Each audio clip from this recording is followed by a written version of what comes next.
பஞ்சமூர்த்தி கௌத்துவம். இவை கனராகங்களால் இயற்றப்பட்டது.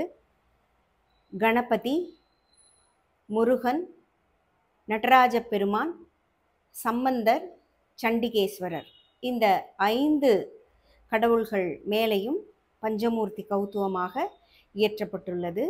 கனராகமாக நாட்டை, கௌளை, வராளி, ஆரபி, ஸ்ரீ என 5 ராகங்களிலும் இந்த கௌத்துவங்கள் 16ஆம் நூற்றாண்டைச் சேர்ந்த கங்கைமுத்து, அதாவது 18ஆம் நூற்றாண்டில் வாழ்ந்த தஞ்சை நால்வர்களாகிய அவர்களுடைய பாட்டனார் தாத்தா கங்கைமுத்துவால் இயற்றப்பட்டது.